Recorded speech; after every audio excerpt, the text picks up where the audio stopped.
little bit later. A couple of years went by, and then into Japanese dub voice acting. Did you not want to do live action stuff anymore? Where did the anime voice acting kind of fall into play? Man, it's a long story. The short version is, after Power Rangers, it was really hard for me to get a job. First off, the way I look, I'm like half Asian, but I was lucky to be on the show. Quarter Asian. Anything that I saw, any roles that were on camera were, you had to be like 100% Asian. You had to look like an Asian dude to play the Asian guy. And so I couldn't book a job. And so for a couple of years, I didn't have like any work. And I was like, maybe I gotta quit acting. In that time, I started a band. I was virtually homeless. I lived with whoever would let me live with them. I had a broken cot and 2 trash bags full of clothes and a guitar. Ouch.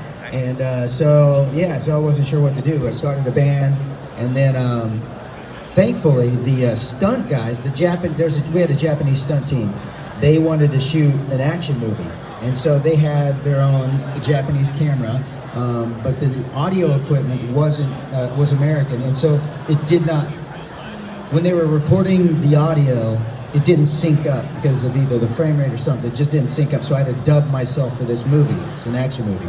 And so as I dubbed myself, the producer walked in, heard my voice, and was like, hey, you got a decent hero voice. And then he was like, would you like to come audition for some cartoons? And I was like, okay, sure. And so I went in and I auditioned for Trigun, and that was the first thing I got. Love and So it peace. was Vash, and then from there, it was like somebody was like, wait, hey, we heard you in Trigun. We like the sound of your voice. Would you be Kaneda and Akira? I was like, yes, And then it was like, they wanted me to audition. Then it was like Wolf's Rain, audition for this. And then I started seeing auditions come in because of, Trigun. And then because of Akira. And then, somebody heard me in something else, and then it just kind of became a thing. It wasn't something that I thought, like, I'm going to be a voice actor. I just wanted to be an actor, but I thought that dream was gone. But the really cool thing about voiceover is I wasn't locked into the way I looked. And so that kind of made me realize, wait, I can still act. It's just going to be this way, because now it doesn't matter what I look like, because I'm just doing the voice, So as long as I do that, so I just dug in, and I'm like, I guess I'm going to do this until this is accepted again. But yeah, it's different now, but it definitely is a tough time. But that's how I got into it, basically. Yeah. Did a lot of that inspiration come from Bruce Lee and Jackie Chan because you were a fan of them, watching them? A lot of what? Me just like martial wanting arts? to get into acting and all that? Basically, yeah, it was. I grew up watching Kung Fu theater. Bruce Lee, Jackie Chan, Sammo, Yun-Bio, Billy Chung. I mean, there's a ton of guys that I was into. And I would go and I think I was telling you guys earlier, before, like I would go to like Korea town, and then I would like go in this back room, and there's all the bootlegs, because you couldn't get even Jackie Chan movies. And so that's how I would go and I'd find these movies. But yeah, I wanted to do action on television, basically. And so Power Rangers was it's the first thing I ever auditioned for. Thankfully I got that, so I got to kind of do that. I achieved that dream in some way. And I've done a few other things here and there, but yeah, that was the start of, that was the dream, is to do that. Because I'm a martial artist first. I wasn't an actor to start with. I was a martial artist. I didn't know what I was doing as an actor on Power Rangers. Like, just when do I get to fight, But then I kind of developed that after a few years, I was like, I need to pay attention to this acting thing, because it doesn't work. So having your face recognized live action on Power Rangers, and then going to behind the scenes where they just hear your voice but not necessarily see your voice, have you noticed a difference in getting recognized, and are people recognizing you as a Power Ranger more than they are as in public or something, or do you prefer I can go out in public and kind of just sit here and It's a little bit of both. It's a little bit of both. I mean, when I was on Power Rangers, that was when I really couldn't go anywhere without getting, I got recognized all the time. And, if I went out to eat, then somebody would come up, whatever. It happened a lot. But it didn't bother me. I was like, this is what comes with, being on a show. And then when I got into voiceover, yeah, that kind of all sort of vanished. But back, I don't know, you guys remember Blockbuster, but there was one time I was at Blockbuster and I rented like a video, I don't know what it was, and I like said, I think I'll take this one. And then the lady that was there was like, you sound like Vash. And I was like, you got that from that? How did you figure that out? But then, yeah, so, but now it's like 50-50 now. Because anime is so big now. Like before it was like, you couldn't talk about it. You know, it's like, you can't say that you're watching anime. You couldn't even say that you liked Power Rangers back in the day. So, you know, now it's like fine. Like everybody is now is okay to admit that they like stuff like this, you know? And so, yeah, now it's cool. So that's 50-50, you know? That's awesome. Yeah. And also the 30th anniversary of Power Rangers, you know, was, you know, a few months ago, whenever it was, you know, so it wasn't that long ago, and I basically Once looked a like ranger. this. And so, yeah, so then I've been getting recognized from that as well. Yeah. So you like, after being in so many different shows and voicing so many characters, which character is your like most natural voice, would you say? Is Vash probably the most natural? No, Vash is different. Yeah, you don't really Vash, sound like this is, I'm probably Ichigo? it's closer to Ichigo, I think, right now. Like, Ichigo is probably my, Close my eyes. or Nero. Those guys are kind of my natural, is where I'm at, yeah. You know, they might be a little affected, but it just depends on what the emotion, what's going on in the scene, you know. Yeah, because this is just me rambling. So when I normally talk, like, I'm kind of mumbly, you know. But like if I'm acting, I can't do that unless the character is supposed to be that way, or if it's supposed to be a little more real, I guess, the dub, you know. So it just kind of depends on what it is.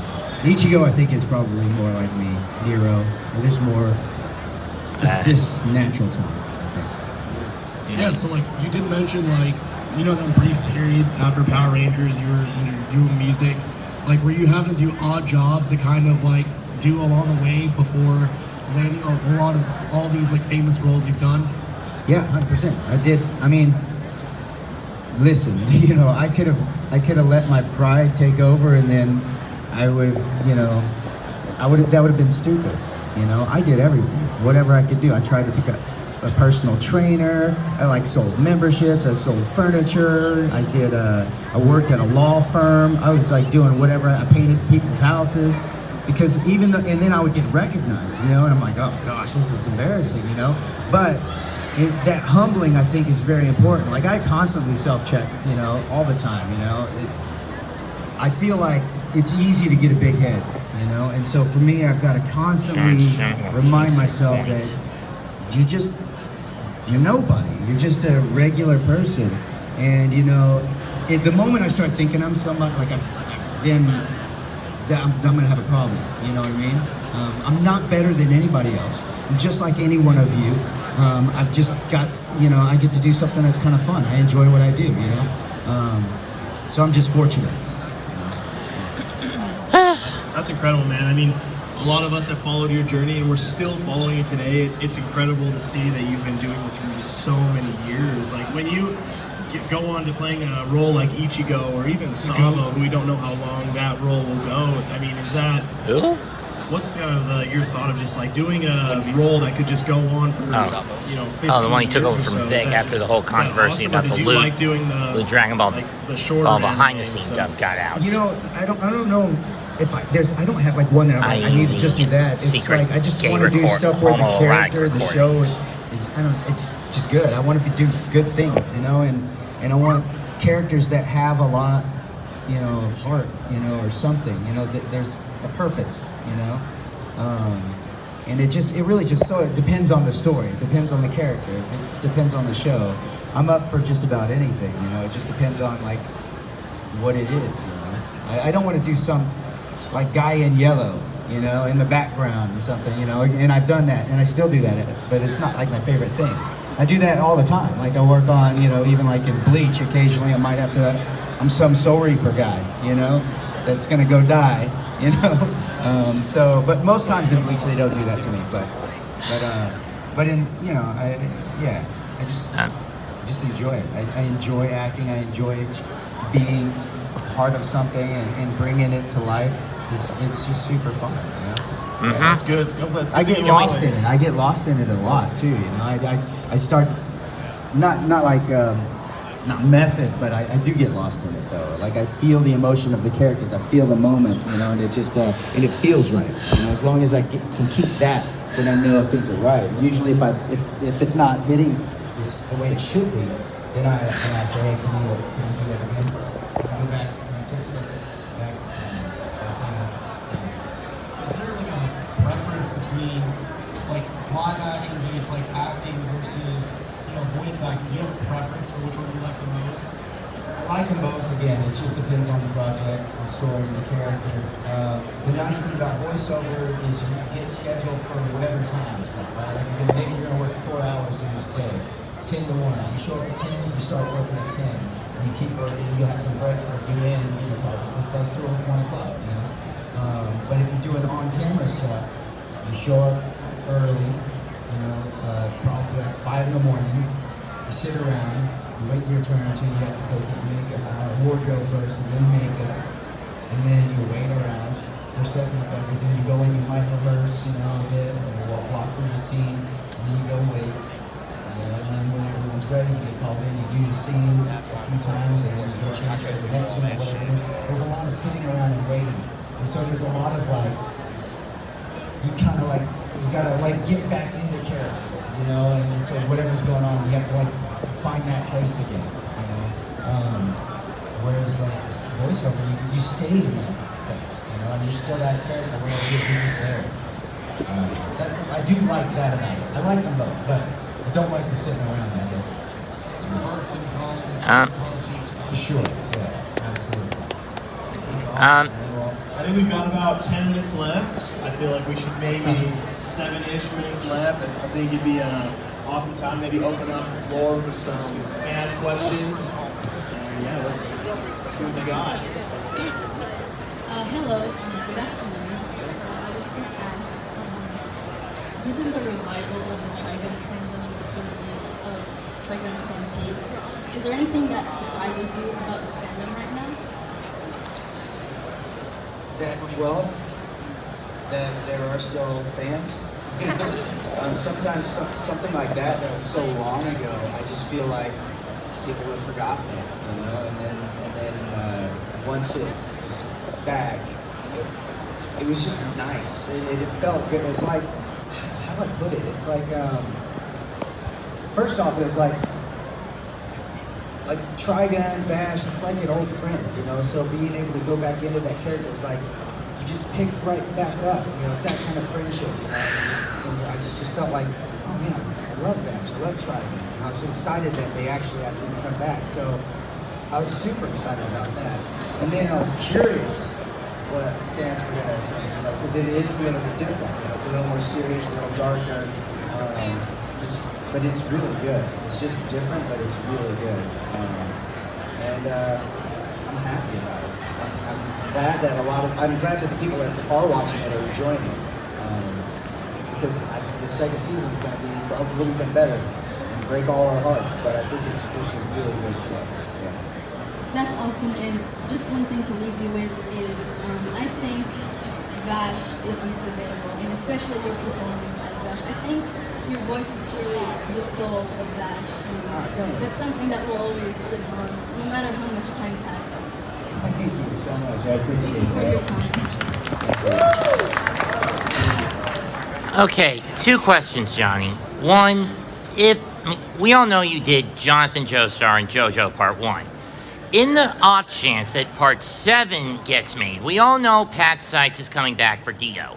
Would you be willing to come back for this iteration of Jonathan, Johnny Joestar? 100%. Okay. Absolutely. I want to. I feel like... Just be forewarned, Johnny's a lot more of a prick than Jonathan ever was. I get it. And But second, I can still play that. I heard about this whole deal about a decade ago where Konami was suing 4K because you and a few others were working on a Bang Zoom dub of the 4th Yu-Gi-Oh! Series. Had that case gone through, how would you have performed the role of Yuma Tsukumo? We finished it. Well, I mean, how well would you have been perceived had the case not fallen through and you would have been able to produce. If you guys saw ours, and I'm not trying to talk down on anybody else's, you would have loved it. Thought so. It's really good. And the scoring on ours was a little more. More It wasn't as toned down. Yeah, I You know. know, like they did it a little more specifically for kids, and they kind of like they wrote it more like that. But we kept it As more- close to the Japanese as it was possible. very close to the Japanese, what we did, and so that was kind of a bummer because we were super excited. I love the character. Do you have any copies of it? I have the whole thing. Will you be able to show it the next time you're in town? I don't know if I'd be allowed to do that. I'm surprised it hasn't leaked yet, but I mean it might sometime in the future. That's fair, Johnny. That was all I wanted to know. Thank you. And love and peace. Thank you so much. Hello.